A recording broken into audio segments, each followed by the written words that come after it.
और भाग्य। एक बार की बात है, गंगा नदी के तट पर भगवान शिव का एक मंदिर था।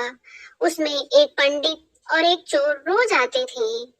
पंडित जी शिवलिंग पर जल, दूध, फल, फूल चढ़ाकर मंत्रोच्चार के साथ पूजा पाठ किया करते थे, जबकि वह चोर भगवान शिव को खरी खोटी सुनाकर अपने भाग्य को कोसता था और शिवलिंग पर चढ़े हुए सारे फलों को खुद अकेले ही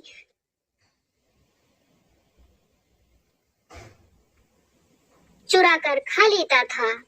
एक दिन संयोग से पंडित जी और चोर दोनों साथ ही मंदिर से बाहर निकल रहे थे। तभी अचानक चोर को मंदिर के द्वार पर सोने की मुद्राओं से भरी थैली मिली और उसी समय पंडित जी के पैरों में लोहे की एक कील चुभ गई। स्वर्ण मुद्राओं के मिलने से जहां चोर बहुत प्रसन्न हो रहा था, वहीं कील के चुभने से पंडित जी को बहुत कष्ट हो रहा था। लेकिन कील के चुभने से ज्यादा कष्ट और आश्चर्य पंडित जी को भगवान के निर्णय से हो रहा था। पंडित जी ने शिव जी को संबोधित करते हुए कहा, हे भगवान, मैंने आपकी इतनी पूजा पाठ की और बदले में मुझे इतना कष्ट मिल रहा है, और इस चोर को अपने कुकर्मों का यह कैसा मीठा फल मिल रहा है।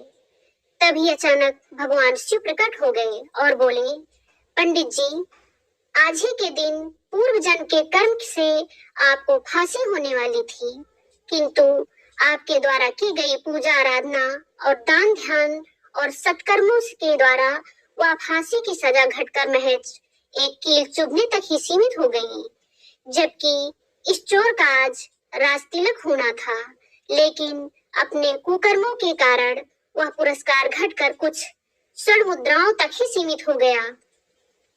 कहानी की नैतिक सीख, व्यक्ति के द्वारा इस जन्म के संचित कर्म ही अगले जन्म के लिए भाग्य का कार्य करते हैं। संचित कर्म अच्छे या बुरे किसी भी प्रकार के हो सकते हैं। आप इस जन्म में जैसे कार्य करते हैं, अर्थात अच्छे जैसे दान, पुण्य, दूसरों की मदद करना आदि, तो यही कर्म जब तक आप जीवित हैं तब तक तो आपकी सहायता करेंगे ही।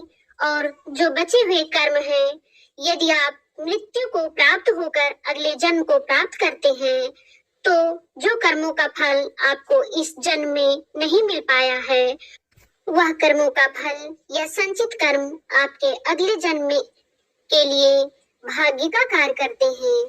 यदि आपके संचित कर्म अच्छे थे तो आपका भाग्य अच्छा है, और यदि आपके संचित कर्म बुरे थे तो आपका भाग्य बुरा होता है। अतः भाग्य को कोसने के बजाय